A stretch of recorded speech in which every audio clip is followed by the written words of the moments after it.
Hello dear students, मैं Ajay Pandey sir एक बार फिर हाजिर हूँ पुणे ऑनलाइन क्लासेज के लिए। तो बेटा हम last episode means last video में सेल की परिभाषा या डेफिनेशन के बारे में बात कर चुके थे, ठीक है ना।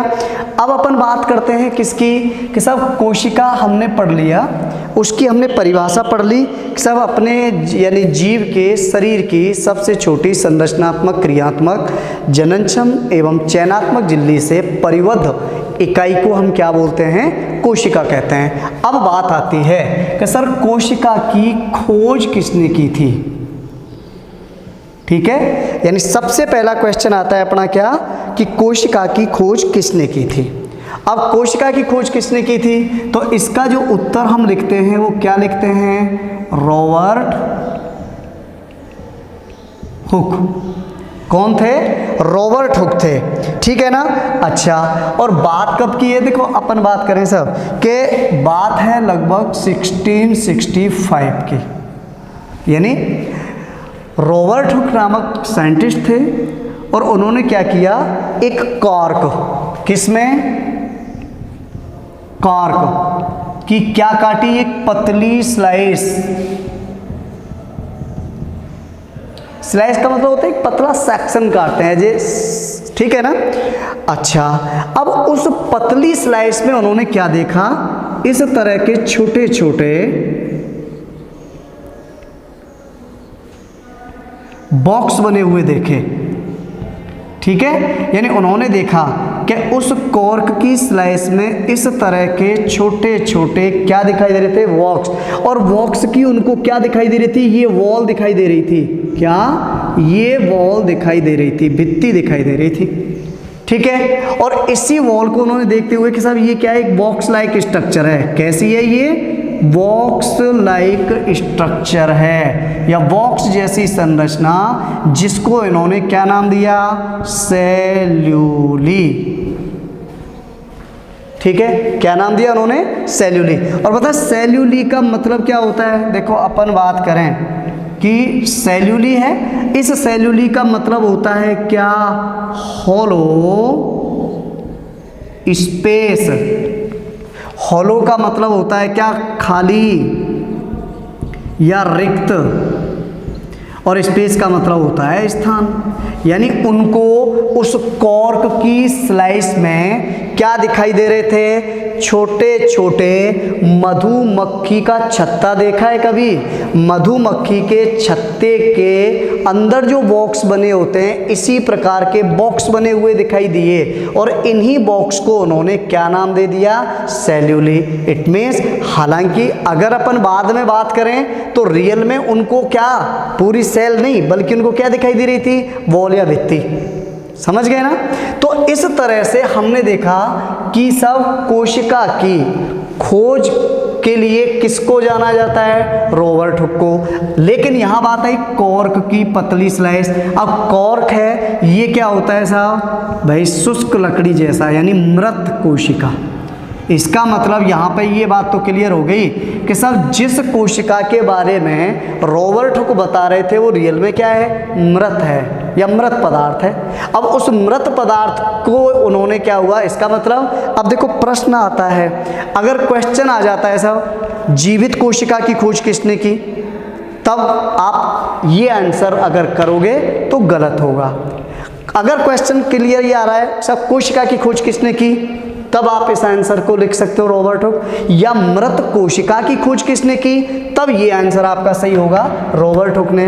लेकिन यदि क्वेश्चन आ जाता है जीवित कोशिका की खोज किसने की, तो आपका आंसर चेंज हो जाएगा और आपका आंसर बदल जाएगा किसमें, कि सब जीवित कोशिका की खोज एक साइंटिस्ट थे जिनका नाम था एंटोन वॉन ल्यूवेनहॉक, ठीक। और एंटोन वॉन ल्यूवेनहॉक ने, ध्यान रखना, किसकी खोज की, जीवित कोशिका की। इसका मतलब अब ये प्रश्न तुम्हारे दो आंसर हो गए। जीवित कोशिका की खोज का श्रेय जाता है एंटोन वॉन ल्यूवेनहॉक को, और एंटोन वॉन ल्यूवेनहॉक ने जीवित कोशिका के रूप में किसको खोजा, तो देखो ध्यान रखना कि एंटोन वॉन ल्यूवेनहॉक ने जीवाणु आरबीसी या जिनको हम बोलते हैं ना रेड ब्लड सेल्स या लाल रक्त कणिकाएं, स्पर्म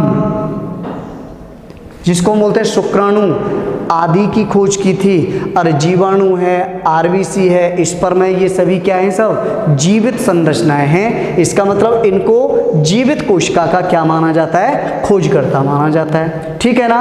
अब उसके बाद फिर तुम्हें पता है कि कोशिका की खोज के बाद तो फिर धीरे धीरे इसमें क्या है, कोशिका पर विस्तृत अदर वैज्ञानिकों ने भी इंटरेस्ट लेना स्टार्ट किया। अब हम बात करते हैं साहब कि कोशिका के अंदर एक इस तरह की संरचना। ठीक है। अब सबसे पहले क्या थे? एक वैज्ञानिक हुए जिनका नाम क्या था? Robert brown. और रॉबर्ट ब्राउन ने क्या देखा कि कोशिका के बीच में एक इस तरह से गहरा अविरंजित एक गोल सी संरचना थी। और ये इन्होंने किस में देखा?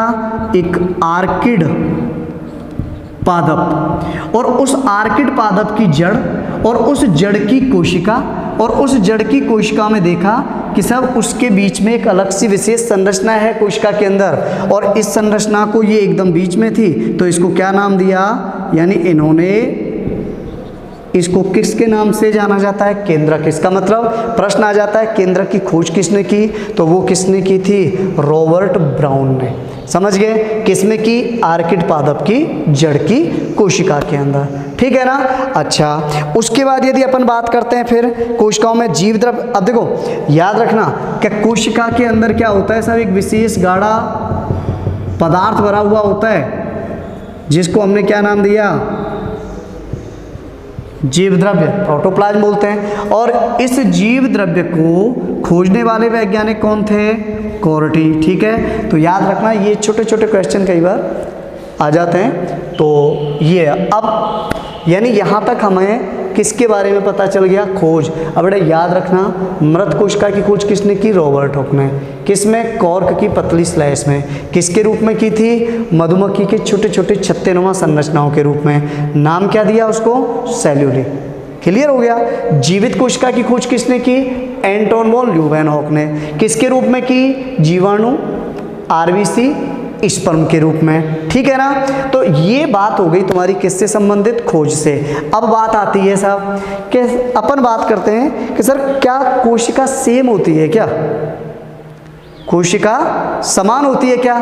तो संरचना में तो हम फिर भी लगभग मान सकते हैं कि सब लगभग जीवों की कोशिकाओं की संरचना में बहुत सिमिलरिटी होती हैं। लेकिन यदि हम बात करें आकृति एवं आकार, तो बेटा आकृति एवं आकार के बेसिस पर यदि बात करें तो कोशिका सेम नहीं होती या कोशिका समान नहीं होती।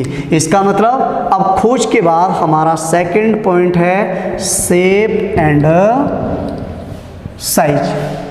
ठीक है। अब देखो शेप एंड साइज की बात करें या इसमें हम बात करें आकृति एवं आकार।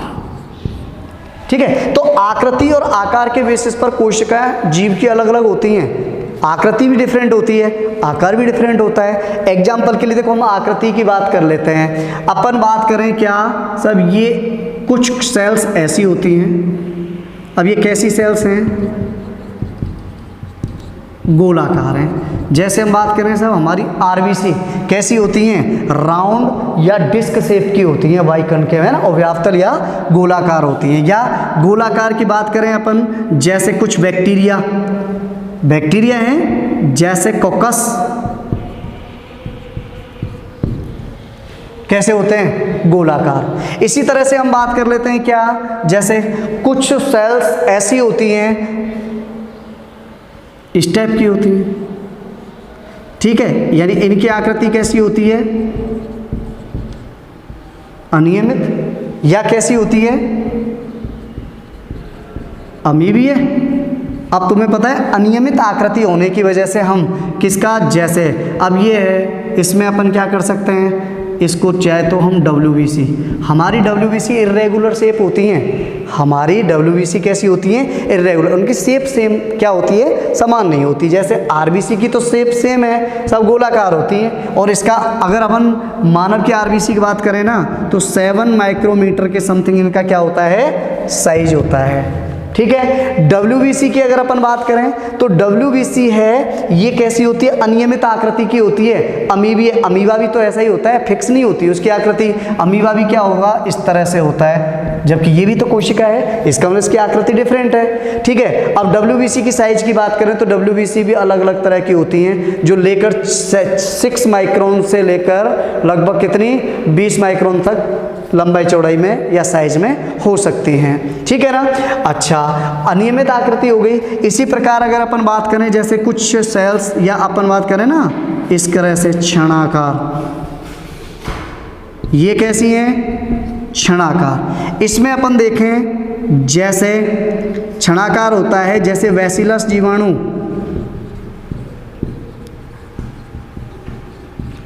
कैसा होता है, छण की आकृति का होता है, ठीक है ना। इसी प्रकार से अपन देखें कुछ सेल्स इस टाइप की भी होती हैं, कैसी आकृति हो गई, सर्पिलाकार। एग्जाम्पल जैसे स्पाइरलम जीवाणु, ठीक है। कुछ कोशिकाएं होती हैं, उनकी आकृति देखो इस तरह की होती है, सॉरी जैसे कोमा नहीं होता है क्या,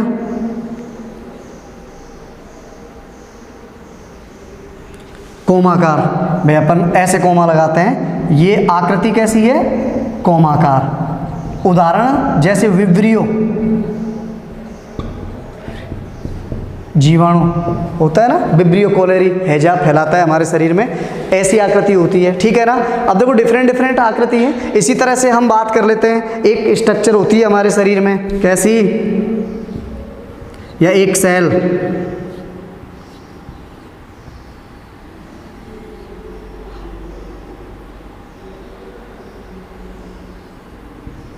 इस टाइप की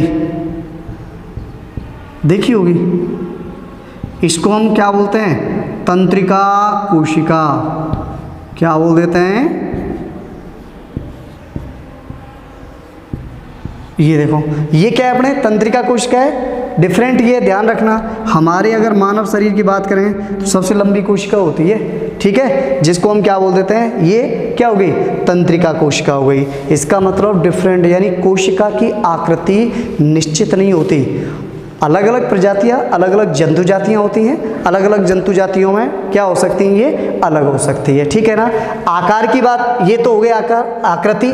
आकार की बात करें तो जैसे अब RBC का साइज हमने बताया था, आकार लगभग 7 माइक्रोमीटर के समथिंग होता है। इसी प्रकार WBC है, इसका सब 6 माइक्रोन से लेकर 20 माइक्रोमीटर तक हो सकता है, ठीक है। इसी प्रकार आकार की दृष्टि से हम देखें तो सबसे छोटी और सबसे बड़ी सेल्स अलग अलग होती हैं।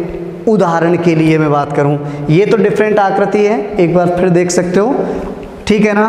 कोकस जीवाणु गोलाकार होते हैं, WBC अनियमित, अमीबा अनियमित, ये बैसिलस जीवाणु छणाकार होते हैं, स्पाइरलम जीवाणु सर्पिलाकार होते हैं, विब्रियो है कोमाकार है, न्यूरॉन है, ठीक है ना। ये सेल्स हो गए डिफरेंट। अब देखो आकार की दृष्टि से अपन बात करें तो तुम्हें पता है डिफरेंट जीवों की कोशिकाओं का आकार भी डिफरेंट होता है। उदाहरण के लिए जैसे तुम्हें पता है एक जीव होता है जिसको हम बोलते हैं माइकोप्लाज्मा, क्या बोलते हैं, माइकोप्लाज्मा, पूरा नाम इसको क्या है, लेड लेवाई, ठीक है। इसकी जो आकृति होती है ना वो 0.1 माइक्रोन से लेकर 0.3 माइक्रोन तक होती है। बिल्कुल याद रखना, ये जंतु जगत का, यानी अपन बात करें जीव सबसे सूक्ष्मतम कोशिका होती है, इसका मतलब सबसे छोटी कोशिका इसको माना। प्रोकैरियोटिक यूकैरियोटिक क्या होता है बाद में बताऊंगा। यूकैरियोटिक कोशिकाओं में, और यूकैरियोटिक कोशिकाओं में सबसे लंबी कोशिका होती है, पता है किसकी, ऑस्ट्रिच, या हम बात करें शुतुरमुर्ग, देखा है शुतुरमुर्ग का अंडा, ठीक है, या शुतुरमुर्ग की एक्सेल होती है, और इसकी जो लंबाई होगी या व्यास मान सकते हो डायमीटर, यानी इसका जो व्यास होता है वो लगभग कितना होता है, 15 सेंटीमीटर के समथिंग होता है, ठीक है। उसके बाद देखो नेक्स्ट बात कर लेते हैं पादप कोशिका। देखो ये तो यूकैरियोटिक कोशिका यानी ये जंतु कोशिका है। शुतुरमुर्ग क्या है? जंतु है, जंतु की सबसे लंबी कोशिका। मानव की अगर अपन बात करें तो सबसे लंबी तो होती है क्या? तंत्रिका कोशिका या न्यूरॉन। और सबसे बड़ी की बात करें तो ओव्यूम या अंडाणु माना गया है, ठीक है, अंड कोशिका बोल देते हैं जिसको। पादप कोशिका, अब पादप भी तो दो प्रकार के हो सकते हैं भाई, एक कोशिकीय भी हो सकता है, यानी पादप कैसे हो सकते हैं? एक कोशिकीय। और पादप कैसे भी हो सकते हैं? बहुकोशिकीय। एक कोशिकीय की बात करें तो एसिटेबुलेरिया, एसिटेबुलेरिया, ठीक है, कोशिका होती है सब, ठीक। एक कोशिकीय सबसे लंबी, एक कोशिकीय सबसे लंबी सेल क्या है? एसिटेबुलेरिया शैवाल होती है, ध्यान रखना। बहुकोशिकीय में देखें तो इसमें होता है बोहोमेरिया पादप होता है एक, बोमेरिया पादप के तंतु या फाइबर सेल, ठीक है। बहुकोशिकीय पादपों की बात करें तो बोमेरिया निविया, इसका पूरा नाम क्या है? बोहोमेरिया निविया। पादप की तंतु कोशिका सबसे लंबी होती है। एक कोशिकीय पादप की बात करें तो एसिटेबुलेरिया, ये क्या होता है? सबसे लंबी कोशिका माना गया है, ठीक है, ध्यान रखना। एसिटेबुलेरिया शैवाल लगभग इसकी होती है 10 सेंटीमीटर लंबाई और इसकी होती है लगभग 22 से 55 सेंटीमीटर लंबाई, ठीक है। तो इस तरह से याद रखना, आकार भी डिफरेंट हो गया। आप देखो माइकोप्लाज्मा लैडले भाई बहुत सबसे सूक्ष्म 0.1 माइक्रोन से 0.3 माइक्रोन तक ही है। यूकैरियोटिक कोशिकाओं में सबसे लंबी शुतुरमुर्ग का अंडा है, इसका व्यास लगभग 15 सेंटीमीटर होता है। पादप कोशिका की बात करें, एक कोशिकीय एसिटेबुलेरिया सबसे लंबी 10 सेंटीमीटर की समथिंग होती है। बहुकोशिकीय पादपों में बात करें बोमेरिया निविया तंतु 22 से 55 सेंटीमीटर के समथिंग इसकी लंबाई होती है। इस तरह से ये हमारे पादप की क्या है? शेप एंड साइज की बात हो गई, ठीक है ना। अब इसके बाद हम बात करेंगे कोशिका सिद्धांत या सेल थ्योरी, ठीक है, वो अपन नेक्स्ट वीडियो में बात करते हैं। तब तक के लिए धन्यवाद।